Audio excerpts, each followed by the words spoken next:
जगावं ते शिवछत्रपतींकडून शिकायला हवं आणि मरावं कसं ते शंभूराजांकडून शिकायला हवं. स्वराज्य उभं करण्यासाठी दोन व्यक्तींची भूमिका खूप महत्वाची होती.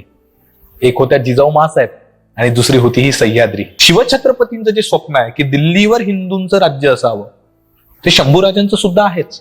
बाप्पाच्या मोजड्या घातला म्हणून कोणी बाप होत नाहीत. पण राजांच्या डोळ्यांपुढे येणाऱ्या त्या सडईंचा सुद्धा आनंद असेल की त्या सडईंचा रंग सुद्धा अग्नीने भगवा झालेला होता. राजांची जीभ छाटली हो. जिवंतपणी जो व्यक्ती आपल्या धर्माला विसरतो तो जिवंत असून मृत्यूवत असतो.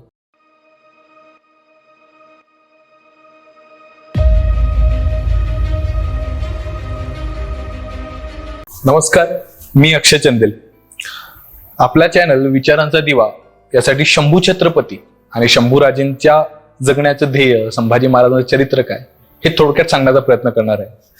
मुळात संभाजी महाराजांचं चरित्र असं नाही की ते 20 ते 15 मिनिटात संपेल.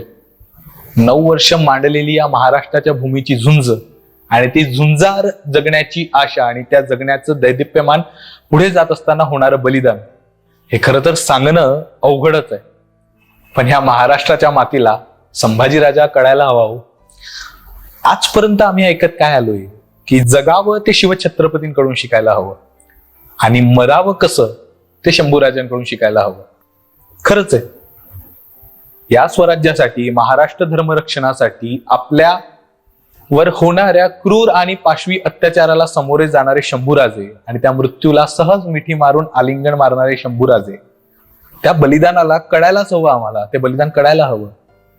पण आता स्थिती काय आहे की जगणं शिवछत्रपतींकडून आम्ही शिकूच, मरणं शंभूराजेंकडून शिकू सुद्धा, परंतु संभाजी महाराज जगले कसे ते सुद्धा शिकण्याची वेळ आलेली आहे आमच्यावर. संभाजीराज ज्याचा पिता या महाराष्ट्राच्या इतिहासाचा आद्य प्रणेता मानला जातो. अखंड हिंदुस्थानाची क्रांतीची शलाका ज्या माणसाने पेटवली आणि रायगडावर त्या शलाकाचा अश्वमेघ यज्ञच मांडला, त्या शिवछत्रपतींचा हा छावा. शिवाजी सावंत ज्यांनी छावा ही कादंबरी लिहिली त्यांना हा प्रश्न विचारण्यात आला होता की तुम्ही संभाजी महाराज लिहित असताना शिवछत्रपतींचं महत्व तर कमी करत नाही ना. त्याला शिवाजी सावंत यांनी दिलेलं जे उत्तर आहे ते खूप समर्पक आहे की मी ज्या वेळेला छावा लिहितोय त्याला सिंहाची मांडणी सुद्धा करणारच. सिंहाचा छावा लिहित असताना शिवछत्रपतींचं महत्व कुठे कमी आणि शिवछत्रपतीचा पुत्र लिहित असताना शिवरायांनी त्यांवर काय काय संस्कार केले हे सांगणं सुद्धा चुकणार नाहीच कधी. खरंय, संभाजीराजे ज्यावेळेला त्यांच्याबद्दल इतर शत्रू लिहित असताना लिहितात की बापचे बेटा सवाई आहे, त्यावेळेला माझ्या मनामध्ये संभाजी महाराजांची व्याख्या काय आहे तर संभाजी महाराजांची व्याख्या तीच आहे जी बुधभूषणम मध्ये शंभूराजे गुरुची व्याख्या करताना सांगतात. अज्ञान कृष्ण सर्पेन दंशिता भुवी मानवा त्वेषा जैवन हेत्वर्त नवमी जांगोलिक गुरु. म्हणजे मनुष्याला अज्ञान रूपी काळ सर्पाने चावलेलं आहे, त्यामुळं अज्ञानाचं विष त्याच्या अंगामध्ये पसरायला लागलंय. परंतु अंगामधले पसरलेलं ते विष दूर सारण्यासाठी ज्ञानरूपी औषधाने वैद्याचं काम जो करतो त्याला गुरु असं म्हणतात. आणि ज्याचा गुरु साक्षात शिवछत्रपती असेल तो शंभू नेमका असणार तरी कसा. 2.25 वर्षाचे होते संभाजीराजे ज्यावेळेला त्यांच्या आई सोडून गेल्या. आयुष्यात आई नावाचं जे स्थान असतं ना ते कधीच रिकामं होऊ नये असं वाटतं. एकदा ढगाच्या पलीकडे गेलेला सूर्य पुन्हा त्याच ढगातून जन्म घेतो आणि या पृथ्वीला त्याचा प्रकाश झोत वाहवत दाखवत असतो. तो उगवतो सुद्धा. पण एकदा मातीआड गेलेली आई पुन्हा त्याचा मायेचा पदर देण्यासाठी परतत नाही. शंभूराजेंच्या हातून निसटलेला तो आईचा पदर शेवटचा ज्यावेळेला निसटला त्यावेळेला संभाजी महाराजांना तर कळतही नव्हतं की मरण म्हणजे नेमकं काय असतं. आणि ते मरणाचा श्राप किती बांधील असावं की 8 वर्षाच्या या मुलाला शिवछत्रपती स्वराज्यासाठी बतौर जमानत जयसिंगराजे मिर्जाच्या पदरात टाकतात. आणि त्या पित्याचं काळीज काय असावं, ते काळीज फक्त एकाच गोष्टीसारखं असावं, या बुलंद सह्याद्रीसारखं ज्याने हे स्वराज्य उभं केलंय. कारण स्वराज्य उभं करण्यासाठी 2 व्यक्तींची भूमिका खूप महत्वाची होती. एक होत्या जिजाऊ माँसाहेब आणि दुसरी होती ही सह्याद्री. एकीकडे सह्याद्रीसारखं हृदय शिवछत्रपतीचं आणि दुसरीकडे त्या जिजाऊ माँसाहेब ज्यांनी या संभाजी राजांना आईनंतर त्याचं पालन पोषण केलंय. शिवछत्रपतींच्या इतिहासामध्ये जी जी कठीण प्रसंग आलीत मग तो अफजल खान असू द्या, शाहिस्ते खान असू द्या, उंबरखिंडीमध्ये गुडघ्यांवर टेकवलेला कारतलब खान असू द्या, पुढे राज्याभिषेकाच्या समयी आलेला बहलोल खान असू द्या, ही सरदार मंडळी आलेली, मोठमोठी संकट होती. नेहमी हा वादास्पद विषय असतो की शिवछत्रपतींचे नेमके गुरु कोण. त्याबद्दल एक सुंदर वाक्य काय असू शकते की महाराजांच्या या प्रश्नाबद्दल जो इतिहासामध्ये केला जातो की महाराजांची गुरु कोण आहे, तर महाराजांची गुरु होती ती परिस्थिती. जशी जशी परिस्थिती येत गेली तस तसे शिवछत्रपती आपली प्रत्येक काम करण्याची पद्धत बदलत गेले, आपली विचारशैली बदलत गेले आणि आपली नीती सुद्धा बदलत गेलीत. परंतु शिवछत्रपतींच्या देहांतानंतर 3 एप्रिल 1680, 6 जून 1674 ज्येष्ठ शुद्ध त्रयोदशीला या महाराष्ट्राचा आद्य प्रणेता छत्रपती झाला आणि या मराठ्यांच्या इतिहासामध्ये 30 वर्ष जी रयत स्वराज्यासाठी इस्लामी क्रूरतेशी लढली, इस्लामी क्रूरतेशीच म्हणणार, खैबर खिंडीतून आलेल्या रानटी लोकांनी जी इस्लामी क्रूरता या हिंदुस्थानामध्ये माजवलेली होती त्याला थांबवण्याचं धैर्य कुणामध्ये होतं. इतिहासामध्ये त्यांना थांबवण्याचे प्रयत्न झाले नाहीत असं नाही, परंतु ते थांबवत असताना अखंड हिंदुस्थानाचं आणि दिल्ली जिंकण्याचं ध्येय जे शिवछत्रपतींनी बाळगलं ते इतिहासामध्ये अन्य कुणाच्याही इतिहासामध्ये सापडत नाही. शिवछत्रपतींनी ज्येष्ठ शुद्ध त्रयोदशीला राज्याभिषेक करत असताना सप्तगंगा सप्तसिंधू आपल्या मस्तकातून अभिषिक्त करून घेत असताना त्या सप्तगंगा सप्तसिंधू मुक्त करण्याचे शब्द सुद्धा त्या गंगा यमुनेत्रींना दिलेले होते. आणि महाराजांच्या मृत्यूच्या समयी महाराजांनी रयतेकडून या स्वराज्याच्या 2 लाडक्या युवराजांकडून ते वचन सुद्धा घेतलेत की तुम्हाला या सप्तगंगा सप्तसिंधू काशीचा विश्वेश्वर जो औरंगजेबाने पाडलाय, ती मथुरा जिथली केशवरायाची मूर्ती तोडून आग्र्याच्या मशिदीच्या पायरीखाली औरंगजेबाने टाकली, ती प्रत्येक देवालय जे इस्लामच्या पाशवी क्रूरतेखाली चकनाचूर करून दाबण्यात आले त्या मुक्त करणे आहे. आणि शिवछत्रपतींच्या देहांतानंतर तख्तावर आलेले संभाजीराजे, आम्ही नेहमी ऐकताना संभाजी महाराजांच्या मृत्यूला सर्वात पहिलं महत्व देण्यात येतं. अनेक व्याख्यातांकडून ते देण्यात येतं, जी लेखक आहेत मंडळी आहेत त्यांच्याकडून सुद्धा देण्यात येतं, खूप रंगवण्यात येतं, सांगण्यात येतं. ते बलिदान दैदिप्यमान आहेच, परंतु ते बलिदान क्वास स्वीकारावं लागलं आणि त्या बलिदानासाठी 9 वर्ष काय लढा दिला तो सुद्धा तेवढाच महत्वाचा. पण तो लढा देत असताना कुठकुठली प्रश्न शंभूराजांसमोर असतील. शिवछत्रपतींबद्दल बोलताना समर्थ म्हणतात की निश्चयाचा महामेरू बहुत जनासी आधारू अखंड स्थितीचा निर्धारू श्रीमंत योगी. मग शिवछत्रपतींचा हा छावा शिवरायांप्रमाणेच वागला ना. ज्ञानोबा माऊली म्हणतात की वडील जे जे ठेवतात आपल्यासाठी पुढल्या पिढीसाठी त्याला राखणं म्हणजे धर्म आहे. आणि संभाजी महाराज त्यापेक्षा आगळं वेगळं काही सांगत नाही. शंभूराजे म्हणतात की आबासाहेबांचं संकल्पित ते करणे आम्हाला अगत्य असे. आणि हा शंभू आपल्या बापाच्या पाऊल खुणांवर चालतो सुद्धा. आपल्याकडे एक नेहमी वाक्यप्रचार वापरला जातो की बापाच्या मोजड्या घातला म्हणून कोणी बाप होत नाहीत.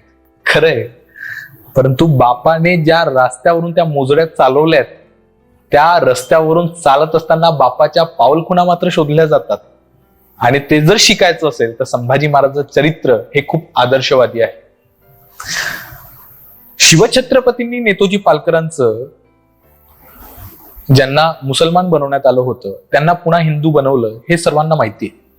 तुम्हाला माहिती आहे का, संभाजी महाराजांच्या इतिहासामध्ये सुद्धा गंगाधर रंगनाथ कुलकर्णी नावाचा एक असा माणूस येतो ज्याला मोगलांमध्ये काम करत असताना त्याला जबरन इस्लाम स्वीकारावा लागला आणि त्याला जबरन मुसलमान बनवण्यात आलं. आणि तो शंभूराजांना शरण आला. शरण आलेल्या या कुलकर्णीला संभाजी महाराजांनी स्वधर्मामध्ये घेतलं. आणि स्वधर्मामध्ये घेतल्यानंतर जे पत्र आहे त्याबद्दल, त्या पत्रामध्ये शेवटचं वाक्य ते खूप महत्वाचं आहे की जो जो या व्यक्तीस आता हिंदू मानणार नाही तो महापापी असेल, असं संभाजी महाराज म्हणतात. बापाने केलेल्या एका कार्यावर आपण पुढची पिढी चालवावी हे शंभूराजांचे जे ध्येय आहे ना ते फक्त इथे थांबत नाही. शिवछत्रपतींचं जे स्वप्न आहे की दिल्लीवर हिंदूंचं राज्य असावं ते शंभूराजांचं सुद्धा आहेच. रामसिंग, जयसिंग राजे मिर्जाचा जो मुलगा होता, जयसिंग राजे मिर्जा जो या स्वराज्यावर चालून आलेला कधीतरी, त्या रामसिंगाला शंभूराजांचं जे पत्र आहे आणि ते पत्र कधीच आहे ज्या वेळेला औरंगजेब 7 लाखाची फौज घेऊन महाराष्ट्राच्या सीमेवर उभा आहे. त्याचा एक एक सरदार वनव्यासारखा महाराष्ट्रामध्ये धुडगूस घालतोय. जंजिरेकराच्या सिद्धीने सापाचं फणवर उचललेलं आहे. पोर्तुगीज, डच, इंग्रज, फ्रेंच हे सुद्धा या 23-24 वर्षाच्या शिवपुत्राच्या अंगावर राजकारणाचे पाश फेकण्यासाठी तयार झालेले आहेत. अशा वेळेला, अशा दयनीय अवस्थेमध्ये स्वराज्य अडकलेलं असताना स्वराज्य झुंजतंय, लढतंय आणि प्रयत्नांची प्रकाष्ठा करतो. किती वर्ष लढावं? एका वर्षामध्ये नेस्तानुभूत झालं असतं स्वराज्य औरंगजेबाच्या फौजेपायी. पण हा संभाजी राजा आपल्या राजकारणाने, आपल्या नीतिमत्तेने, आपल्या बुद्धिमत्तेने किती वर्ष लढतो? तर 9 वर्ष या महाराष्ट्राची झुंज मांडतो. तो शंभू राजा एवढं मोठं संकट स्वराज्याच्या अंगावर उभं राहत असताना त्या रामसिंगाला पत्र पाठवतोय की या यवनाधमास, म्हणजे या औरंगजेबाला वाटतंय की त्याने आमची देवदेवालय पाडली, म्हणजे त्याला वाटते की ते हिंदू आम्ही सत्वशून्य झाले आहोत, आम्ही हिंदू स्वतःचं सत्व विसरलेलो आहोत. परंतु नाही, मी या औरंगजेबाला कैद करतो, तू दिल्लीचं तख्त काबीज कर, आम्ही पुन्हा आमच्या धर्माची स्थापना करू. शंभू महाराज सांगतायत की आम्ही पुन्हा आमच्या धर्माची स्थापना करू. फक्त धर्माची स्थापना करू नाही, तर दिल्लीचं तख्त काबीज कर, तिथे हिंदुकींचे राज्य उभे करू, हिंदूंचं राज्य उभं करू. हिंदवी स्वराज्य ते हिंदू साम्राज्य पर्यंतचे जे स्वप्न आहे शिवछत्रपतींचं, ते शंभूराजे सुद्धा सांगतात. आणि त्याच पत्रामध्ये एक खूप सुंदर वाक्य आहे की प्रजेचं रक्षण करणे आणि प्रजेचं पालन करणे हा माझा धर्म आहे, जो मी सोडू शकत नाही. एकीकडे महाराष्ट्रावर एवढी संकट उभी आहेत, रोज फौज येते, शेतींची नासधूस करते, रोज लोकांना गावं सोडावे लागत आहे, आणि तिथे शंभूराजे म्हणतात की प्रजेचं रक्षण करणं, रयतेचं रक्षण करणं हा माझा धर्म आहे, तो मी धर्म सोडू शकत नाही. आणि शंभूराजेंनी तो धर्म पाळलाय का? तर पाळलाय तो धर्म. गावं सोडलेल्या लोकांना पुन्हा शेतीच्या जमिनी देऊन त्या लोकांना पुन्हा गावात वसवलेलं, त्यांचं रक्षण केलेलं. ज्या लोकांकडून कर देणं होत नाही त्या लोकांकडून कर घेऊ नये, ज्यांच्यावर आहे त्यांच्याकडूनच वसूल करावा, आणि ज्यांच्याकडून देणं होत नाही त्यांच्यावर कुठलीही जोर जबरदस्ती करू नये असे शंभूराजे सांगतात. आमच्या मंदिरांवर पुन्हा आघात होणार म्हणून पत्र पाठवतात की जर या मंदिरावर कुणीतरी घात टाकला तर त्यास मी जीवे मारणार. स्पेशली धमकीच दिलेली शंभू छत्रपतींनी ती. असा हा आमचा संभाजी राजा. यांच्या इतिहासातून आत्ताच्या घडीला युवकांनी काय शिकायला पाहिजे? तर आमच्याकडे, म्हणजे सहज उदाहरण सांगतोय की 4 एकर शेती जर घरामध्ये असेल आणि 2 भावंड जर असेल तर 2-2 एकरसाठी भांडणं लागतात, भांडायला लागतात. 7-8 वर्ष कोर्टात केस चालते. 1-1 वर्ष 1-1 एकरची शेती आहे ती निव्वळ आणि निव्वळ ती कोर्टाची केस चालवण्यासाठी विकल्या जाते. 7 वर्ष बाप जास्त जगणार होता हो, 7 महिन्या अगोदरच मेला मुलांची भांडणं पाहून. शंभू चरित्रामध्ये एक प्रसंग असा येतो की शिवछत्रपती शंभूराजांना म्हणतात की शंभू बाळ, आपल्या मनात असेल तर दक्षिणेचं राज्य आपणास देतो आणि रायगडाचं राज्य राजारामास देतो, देऊ, परंतु आम्हा सोडून जाऊ नका. त्याला संभाजी महाराज काय म्हणतात? आबासाहेब, तुमच्या पायाची जोड आहे आम्हास, तुमच्या पायाशी बैसून दूध भात खाऊन आम्ही तुमची सेवा करू, या उपरी आम्हाला काही नको. म्हणजे काय? तर या संभाजीची सर्वात मोठी दौलत काय असेल तर माझा बाप शिवाजी माझी सर्वात मोठी दौलत आहे. शंभूराजेंनी तो फाडणीचा विषय सहज सोडून दिला आणि कुठलंही राज्य शंभू शिवछत्रपतींना मागितलं नाही. ज्येष्ठ इतिहास संशोधक ज्यांनी औरंगजेबावर एक मोठा ग्रंथसंपदा लिहून ठेवली, जदुनाथ सरकार, म्हणतात की शिवछत्रपती शंभूराजेंपुढे या राज्याच्या आखणीचा किंवा राज्य देण्याचा विचार का मांडत असतील तर त्यांची एक मांडणी आहे जी खूप सार्थ आहे. ते म्हणतात की रायगडाचं जे राज्य आहे स्वराज्याचं ते बऱ्यापैकी स्थिर आहे, पण दक्षिणेचं राज्य नुकतंच जिंकलेलं, त्याला स्थिर करणं गरजेचं आहे. आणि ती स्थिर करण्याची सध्याच्या घडीला क्षमता कुणामध्ये असावी तर ती क्षमता फक्त शंभूराजांमध्ये आहे. हे शिवछत्रपतींना सुद्धा माहिती आहे. म्हणजे शिवछत्रपतींना सुद्धा माहिती आहे की या स्वराज्याचा उत्तराधिकारी जर कोणी योग्य शोभत असेल तर तो फक्त आणि फक्त शंभूराजे शोभू शकतात. आणि शंभूराजे आपल्या वडिलांच्या प्रत्येक इच्छा आकांक्षेवर पूर्णत्व सुद्धा ठरलेच. 9 वर्ष या औरंगजेबाशी झुंज मांडलीच, पण फितुरी, महाराष्ट्राला लागलेला कलंक, शेवटी मराठ्यांच्या इतिहासाला लागलेला मोठाच कलंक. आमच्याकडे ना एक मोठा फुग्गा फुगवण्यात आलेला आहे काझी हैदर नावाचा. अफजल खानाच्या वेळेला काय ते खूप मोठी मोठी वक्ते, नाव सुद्धा घ्यायची इच्छा होत नाही असली वक्ते आहेत, मोठे मोठे पैसे घेऊन सांगतात की काय शिवछत्रपतींच्या सैन्यातील मुस्लिम मावळे वगैरे वगैरे काय होती. एक मावळा जी संकल्पना आहे, त्यावेळेला मावळ्यांमध्ये आम्ही जातनिहाय कोणाची वर्गणी करत नाही किंवा विलगी जातनिहाय कुणाला बघत नाही की हा मावळा कुठल्या जातीचा, हा मावळा कुठल्या जातीचा. नेतोजी पालकरांची आम्ही जात शोधली नाही, शिवाकाशी त्यांना आम्ही त्यांच्या जातीवरून ओळखत नाही, किंवा तानाजी मालुसरेंना त्यांच्या जातीवरून ओळखत नाही. म्हणजे ज्यावेळेला आम्ही इतर मावळ्यांची जात शोधत नाही त्यावेळेला हा मुस्लिम मावळा नावाची संकल्पना आली नेमकी कुठून? आणि हा मुस्लिम मावळ्याची संकल्पना मांडत असताना काझी हैदर हे एक उदाहरण पुन्हा पुन्हा दिलं जातं. औरंगजेब ज्यावेळेला महाराष्ट्रात आला त्यावेळेला त्याने स्पष्ट केलंय की शंभू छत्रपतींच्या विरोधात पेटवलेलं युद्ध हे धर्मयुद्ध आहे, म्हणजे मी जिहाद करतो. आणि त्याचा इफेक्ट काय असू शकतो की हा काझी हैदर, ज्याला शिवछत्रपतींचा वकील, इमानी माणूस वगैरे वगैरे म्हणून खूप मोठं करण्यात आलं, ग्लोरिफाय करण्यात आलं, हा काझी हैदर औरंगजेबाकडे फितूर होऊन गेला. पण एकटा नाही गेला, सोबत 1000 लोक घेऊन गेलाय. आणि जाता जाता कोथळागड नावाचा जो किल्ला आहे, मोठा किल्ला आहे, तो किल्ला त्याने मोगलांना जिंकून दिलेला आहे. आम्ही नको त्या गोष्टीसाठी कुणाचं ग्लोरिफिकेशन करतोय हे आम्हाला सध्याच्या घडीला कळत नाही. आणि हा काझी हैदर ज्यावेळेला कुतुबशाही जिंकायचं वेळ आलं त्यावेळेला या औरंगजेबाने त्याला मुख्य न्यायाधीश पदावर बसवलेलं होतं. आणि मुख्य न्यायाधीश पदावर बसलेला हा काझी हैदर ज्यावेळेला कागदपत्र आपण चेक करतो त्यावेळेला कळतं की शंभू छत्रपतींना पकडले आणि त्यांची ज्यावेळेला क्रूरतेने हत्या करणार तेवढ्या एका पिरियडमध्ये, तेवढ्या एका काळामध्ये कुठलाही न्यायाधीश बदलण्यात आलेला सापडत नाही आतापर्यंत. जर कुठलाही न्यायाधीश बदललेला नाहीये तेव्हा हा काझी हैदर त्यावेळेला न्यायाधीश पदावर होता. म्हणजे शिवछत्रपतींचा मीठ खाल्लेला माणूस राजांच्या स्वराज्याशी गद्दारी करून, फितुरी करून औरंगजेबाकडे जातो आणि शंभू राजांच्या जीवावर उठतो.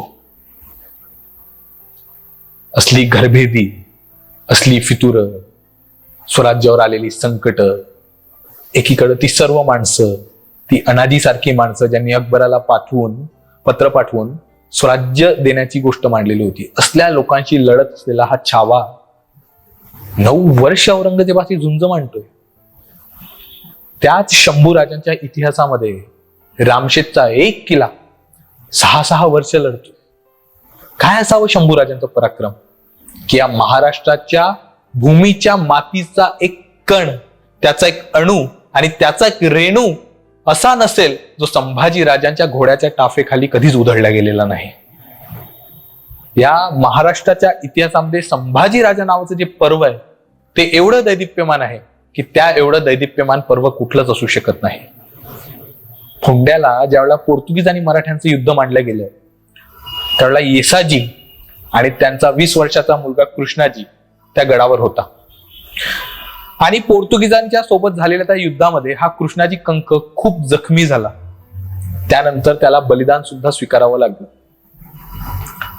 एक न्यायदक्ष राजा आणि प्रजाहित दक्ष राजा कसा असू शकतं की मेलेल्या कृष्णाजी कंकाचा मुलगा, ज्याचं नाव सुद्धा कृष्णाजीच होतं, त्याच्यासाठी वार्षिक 600 होणाची व्यवस्था संभाजी महाराजांनी लावून दिलेली आहे.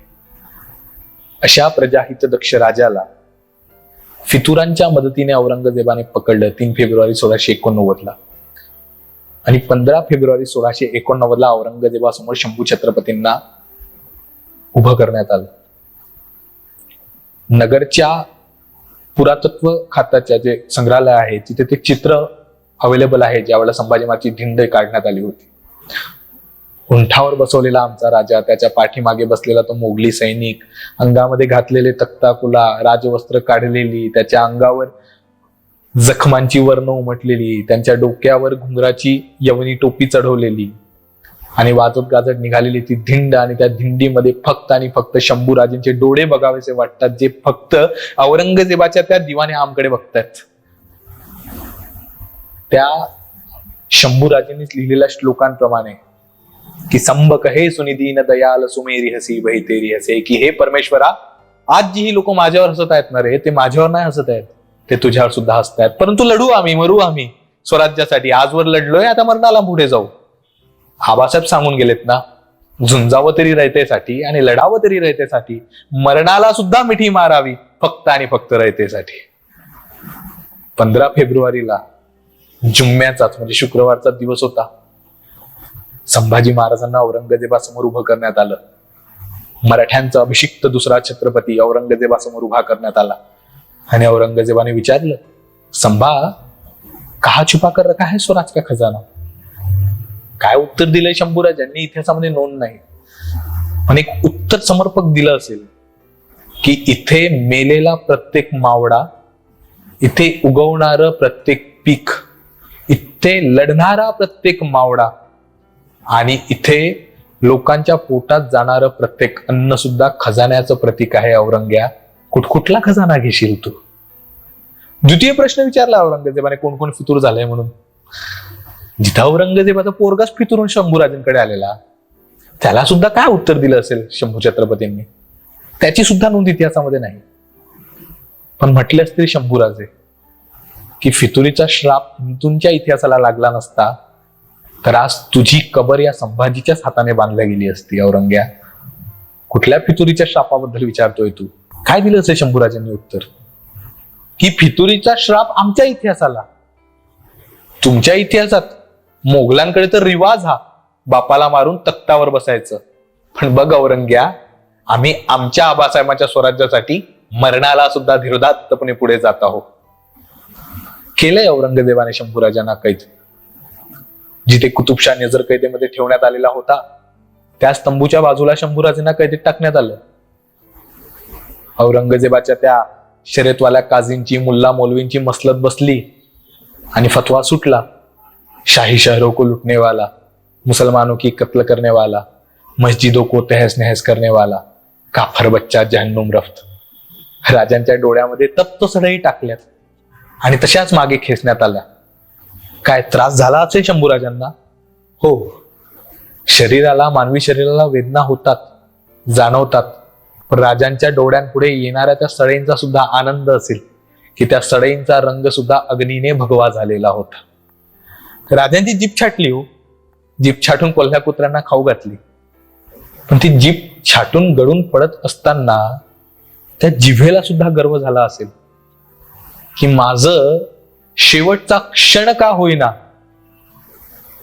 या आयुष्याची समिधा या संभाजी राजांच्या शब्दाच्या न्याय प्रतिकांसोबत उमटत गळून पडली म्हणून. आणि सोबत त्यांचे मित्र कविराज कलश, ज्यांच्यावर सुद्धा इतिहासात बऱ्यापैकी शंभूद्वेष्टांनी आरोप लावलेत.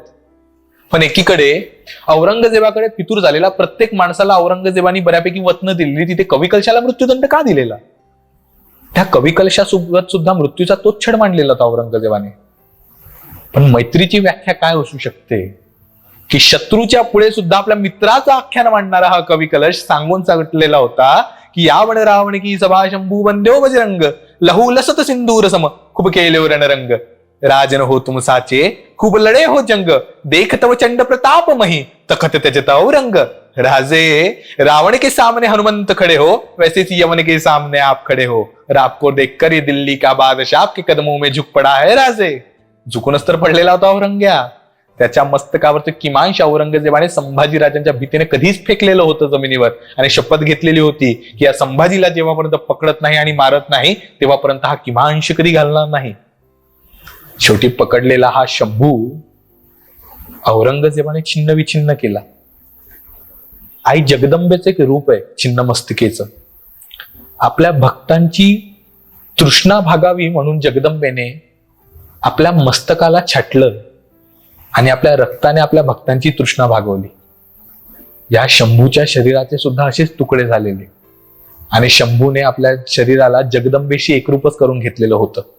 सांगत होतं, जीवितम मृतकम मने देहिना धर्मवर्जित मृतो धर्मणे संयुक्तो दीर्घजीवी भविष्यती. जिवंतपणे जो व्यक्ती आपल्या धर्माला विसरतो तो जिवंत असून मृतवत असतो आणि मरणाच्या क्षणापर्यंत जो व्यक्ती आपल्या धर्माला विसरत नाही तो मेल्यानंतर सुद्धा दीर्घायुष्य जगतो. शंभू जगणारच तर होता. प्रजाच्या रक्षणेतला आपला धर्म मानणारा शंभू, या महाराष्ट्राला आपला धर्म मानणारा शंभू, इथल्या देवदेवालयांना जपणारा शंभू, इथल्या धर्माला राखणारा शंभू, हिंदू धर्माची पुन्हा स्थापना करून म्हणणारा शंभू. शंभू आपल्या धर्माला रक्षण करण्याची शपथ घेऊन मृत्यूला समोर जात असताना आपल्या शरीराची खांडोळी स्वतःच्या डोळ्यांनी, जडलेल्या डोळ्यांनी आणि अंतर्मनाने बघत होता. जगदंबेने ज्याप्रमाणे आपल्या रक्ताने भक्ताची तृष्णा भागवली त्याप्रमाणे या शंभूने आपल्या रक्ताने या स्वराज्याच्या वीरतेची तृष्णा भागवली. आणि शेवटी 11 मार्च 1689 मृत्युंजय अमावस्येला शंभूराजे या स्वराज्याला आपल्या रक्ताने संजीवनी पाजून स्वर्गारोहणाला निघून गेलेत. पण शंभू गेलेत नाही. जगदंबेच्या रक्ताच्या तृष्णेने भक्त जैसे आनंदमयी, तैसे या शंभूच्या रक्ताने स्वराज्य वरदायिनी भवानीच्या आशीर्वादाने वीरश्री घेऊन झगडत राहिले, लढत राहिले आणि औरंगजेब शेवटी इथंच मेला. हे कविता लिहिलेली होती शंभूराजांवर. त्यातलं शेवटचं जे वाक्य आहे ते शंभूराजांच्या बलिदानाला समर्पक आहे. की औरंगजेब ज्यावेळेला मरत असेल त्यावेळेला त्याला काय वाटत असेल